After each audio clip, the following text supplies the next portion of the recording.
बच्चों सुप्रभात। मैं अखिलान मिश्रा LPM पब्लिक स्कूल गोला बाजार ऑनलाइन शिक्षा में आपका स्वागत करता हूँ। बच्चों, कोरोना जैसी महामारी लगभग 1 साल से अधिक समय बीत चुका है। इस बीमारी में सबसे ज़्यादा अगर नुकसान हुआ तो शिक्षा का हुआ, लेकिन इस शिक्षा विभाग में आपके सहयोग से और टीचर दिन रात मेहनत करके यह शिक्षा का लाभ आप तक पहुंचा रहे हैं। बहुत गिने चुने ही ऐसे विद्यालय हैं जो यह शिक्षा आपको ऑनलाइन सुविधा उपलब्ध करा रहे हैं। बच्चों, इस ऑनलाइन शिक्षा को देखते हुए हम जो भी सुविधा हो रही है पठन पाठन संबंधित आप तक पहुंचा रहे हैं और आप लोगों का सहयोग रहा तो ऐसी शिक्षा आप लोगों को मिलेगी। और जैसे ही कोरोना जैसे संकट, कोरोना महामारी जैसे संकट जैसे शांत हुआ, आगे चल कर के आपको फिजिकल क्लास की शिक्षा दी जाएगी। मनुष्य परिस्थितियों का दास होता है। बस मेरे एक ही शब्द से आप समझ लीजिएगा, हम सभी एक परिस्थितियों के दास बन चुके हैं। उसी परिस्थिति के अनुसार जो शिक्षा आप तक उपलब्ध करा पा रहे हैं, यह इस शिक्षा को आप लोग सार्थक ढंग से इसको लर्न कीजिए, पढ़िए, मेहनत से पढ़िए, घर पर पढ़िए, जो नहीं समझ में आ रहा है उसको पूछिए। बच्चों, आपने हिंदी साहित्य में लगभग 5 चैप्टर तक कंप्लीट कर लिया है और हिंदी व्याकरण में अध्याय 3 व्यवहारिक व्याकरण, रचना के आधार पर वाक्य के भेद, ये हम पढ़ेंगे। इसमें हम लगभग 3 वीडियो आप तक पहुंचा दिए हैं, लेकिन फिर भी मुख्य चीज़ों की चर्चा कर दे रहे हैं। आप ध्यान से सुने। इस चैप्टर में सबसे पहले प्रश्न आता है वाक्य। वाक्य का स्वरूप क्या है, तो ध्यान दीजिए। मनुष्य अपने भाव और विचारों को प्रकट करने के लिए जिन वाक्यों की सहायता लेता है,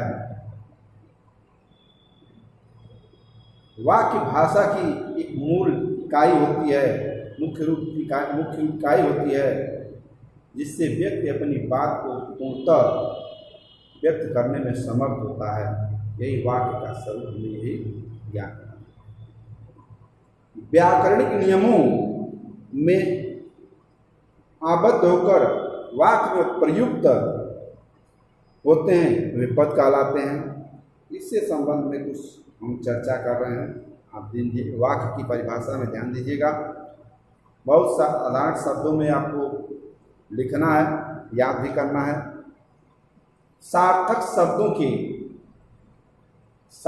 शब्दों का वह व्यवस्थित समूह जो किसी विचार अथवा भाव को पूर्णतः व्यक्त कर सके, उसे वाक्य कहते हैं। वाक्य आपको मैंने बताया। एक इसका उदाहरण देखिए।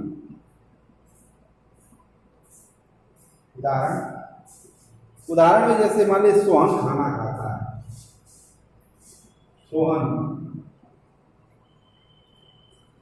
खाना खाता है।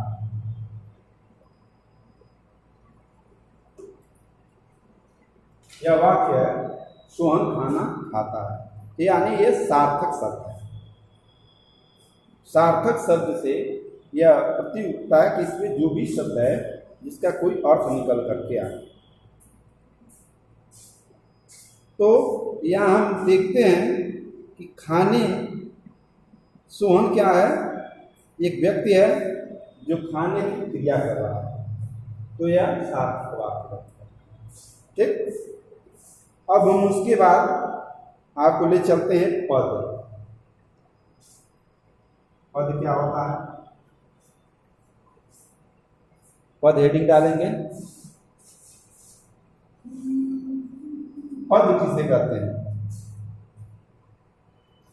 शब्द जब व्याकरणिक नियमों में से आबद्ध होकर के व्याकरणिक नियमों में आबद्ध होकर वाक्य में प्रयुक्त होते हैं, उसे वे पद कहा जाते हैं। जैसे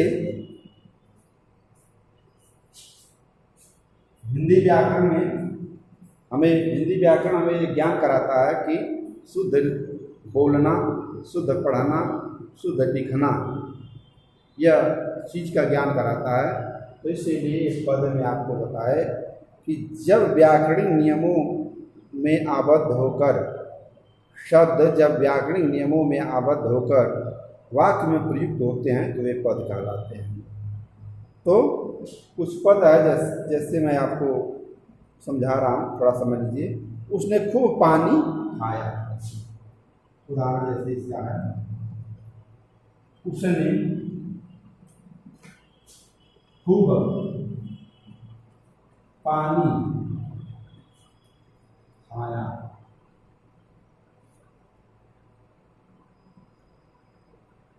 अब ये बताइए, उसने खूब पानी खाया। दूसरा, उसने खूब पानी पिया।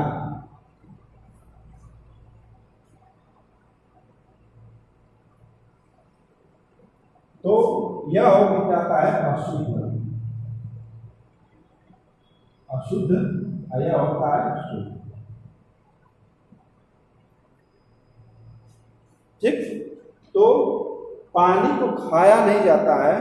खाने की क्रिया खाद्य पदार्थ जैसे रोटी हुआ, मिठाई हुआ, फल हुआ, उसको हम खाते हैं।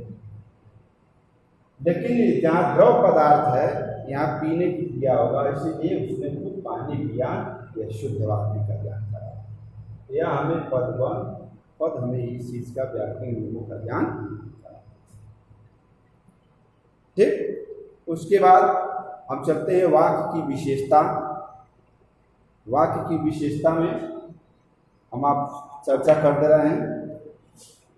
वाक्य की विशेषताएं,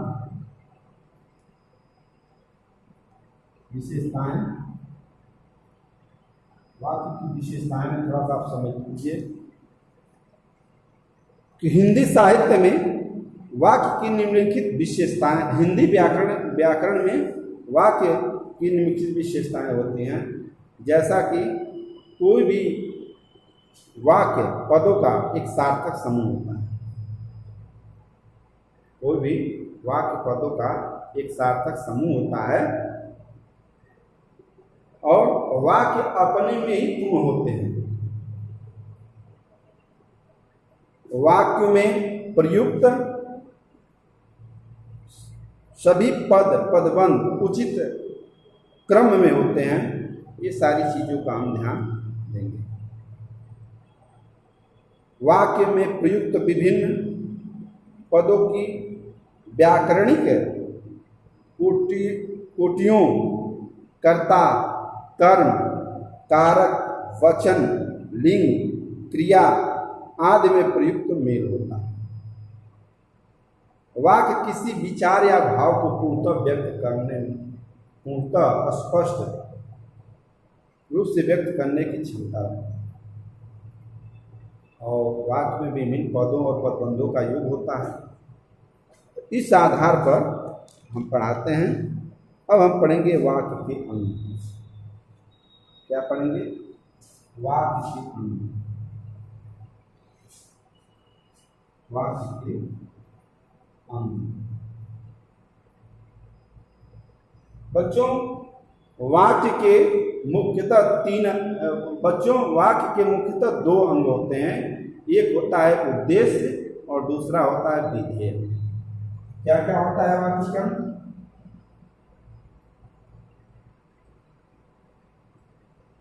उद्देश्य और दूसरा होता है विधेय। ठीक, एक होता है उद्देश्य, दूसरा होता है विधेय। अब ये उद्देश्य क्या होता है, इस पर हम चर्चा करें। तो उद्देश्य उसे कहते हैं जिसके विषय में कुछ कहा जाता है।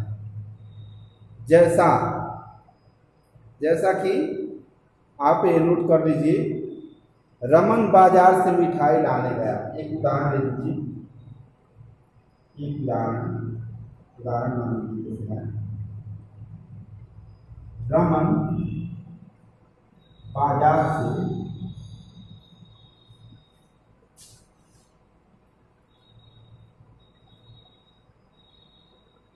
मिठाई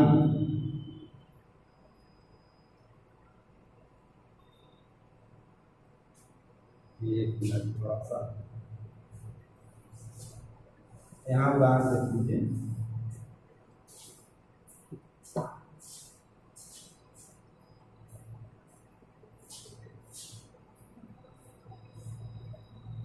उदाहरण है रमन बाजार से मिठाई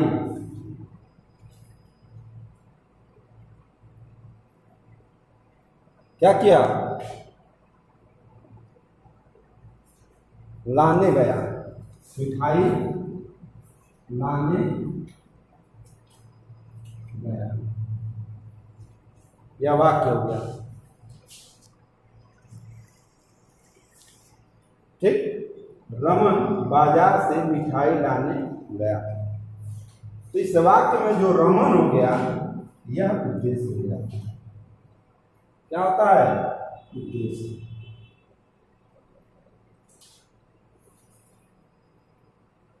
उद्देश्य। और बाजार से मिठाई लाने गया, यह हो जाता है विधेय।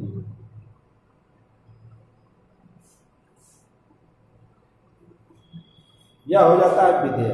अब इसको कैसे जानेंगे? तो इसको जानने का सबसे अच्छा तरीका मैं आपको बता रहा हूं कि कैसे इसको जानेंगे। तो वाक्य का वह अंश जिसके विषय में कुछ कहा जाता है, वाक्य का वह अंश जिसके विषय में कुछ कहा जाता है या जिसके विषय में बात का विधान किया जाता है, उसे उद्देश्य कहते हैं। जैसे वाक्य में किसके विषय में कहा गया है? रमन के विषय में कहा गया है, क्योंकि बाजार से मिठाई लाने का काम अगर किसी ने किया तो किया है रमन। इसीलिए रमन यहाँ क्या हो जाता है? उद्देश्य हो जाता है, क्योंकि इस वाक्य में मिठाई लाने का काम जो अगर किया है वह किया है रमन। ठीक, तो जिसके विषय में बात कही जाती है वह उद्देश्य हो जाता है। और क्या करने गया? तो बाजार से मिठाई लाने गया। तो मिठाई तो हर जगह मिलती नहीं है, तो इसीलिए बाजार स्थान हो गया। रमन उद्देश्य है, रमन का एक उद्देश्य है कि मैं उस स्थान पर जाऊं और बाजार लाऊं, मैं बाजार से मिठाई लाऊं, इसीलिए रमन उद्देश्य हो गया। बाजार से मिठाई लाने वाला वाक्य हो गया, यह हो जाता है विधेय। वाक्य के जिस अंश में उद्देश्य अर्थात कर्ता के विषय में जो कुछ भी कहा जाता है, कर्ता के विषय में जो कुछ भी कहा जाता है उसे विधेय कहा जाता है। दूसरा समझ लीजिएगा कि वाक्य में उद्देश्य को छोड़ करके जो अंश शेष बचता है उसे हम क्या कहते हैं? जो अंश शेष बचता है उसे हम कहते हैं विधेय। तो कर्ता को छोड़ दीजिए, बाकी जो है उसको विधेय कहते हैं। ठीक, यह हिंदी व्याकरण का यह नियम है इसको आप अच्छी ढंग से करेंगे। अब आ जाता है उद्देश्य और विधेय के अंतर्गत आने वाले पद।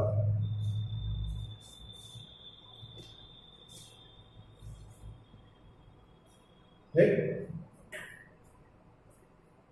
और इसको मिटा रहे हैं। और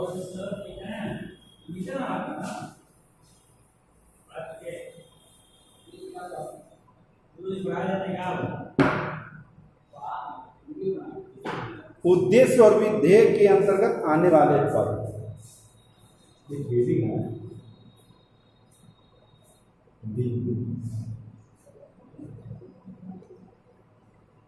क्या है पॉइंट, उद्देश्य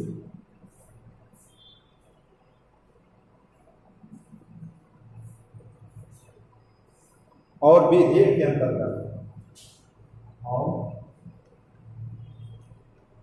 विधेय के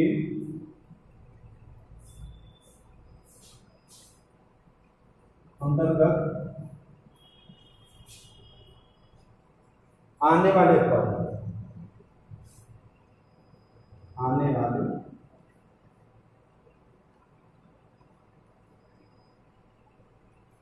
पद, उद्देश्य और विधेय के अंतर्गत आने वाले पद जो हैं, इसके विषय हम थोड़ा चर्चा करेंगे। तो ये जान जाइए कि उद्देश्य के अंतर्गत कर्ता और कर्ता को छोड़कर, उद्देश्य के अंतर्गत कर्ता और कर्ता का विस्तार होता है। उद्देश्य के अंतर्गत कर्ता और कर्ता का विस्तार आता है। कर्ता एक शब्द का या एक से अधिक शब्दों का भी हो सकता है, जैसे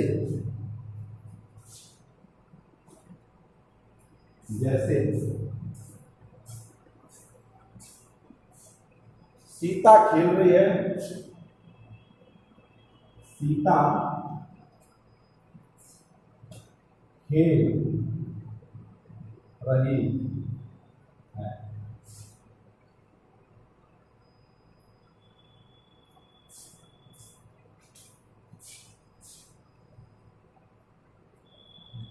यह एक हो गया। दूसरा देखिए, सीता और गीता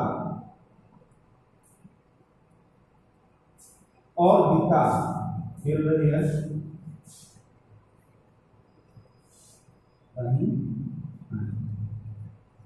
तो देखिए इसमें दो उद्देश्य, इस पहले सेंटेंस में, पहले वाक्य में सीता खेल रही है, सिर्फ सीता उद्देश्य खेल रही विधेय है। दूसरे में सीता और गीता खेल रही है, इसमें सीता और संयोजन का कार्य किया है क्या, और समुच्चय का। तो सीता और गीता यानी दो उद्देश्य हो गया, सीता भी हो गई, गीता भी हो गई, और खेलना क्या हो गया, ठीक। अब उसके बाद अब यह ध्यान दीजिएगा, विधेय के अंतर्गत क्रिया और क्रिया का विस्तार, क्रिया विशेषण, क्रिया का पूरक, कार्य या कर्म, कर्ता का विस्तार तथा विधेय का विस्तार आते हैं। जैसे मालती अपनी माँ के साथ प्रतिदिन रसोई में काम करते हैं।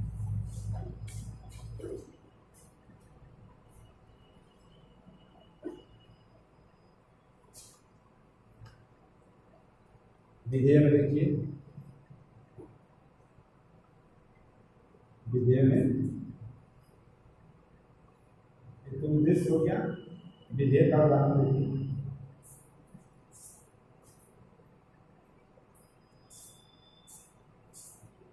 मालती अपनी माँ के साथ प्रतिदिन रसोई में काम करते हैं।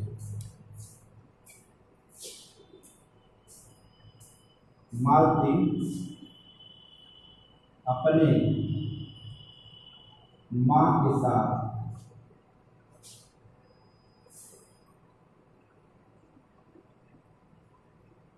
रसोई में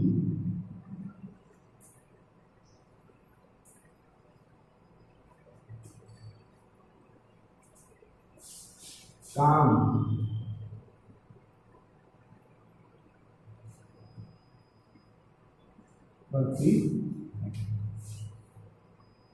आपकी किताब में दिया है, पढ़ लीजिएगा। रसोई में काम करती है, तो यहाँ मालती क्या है? मालती उद्देश्य हो जाता है। मालती क्या है? यह उद्देश्य हो जाता है। ठीक, काम करती है, ये क्या है? विधेय हो गया। काम करती है, क्रिया हो जाता है। ठीक, रसोई में क्रिया का आधार है। रसोई में क्रिया का आधार।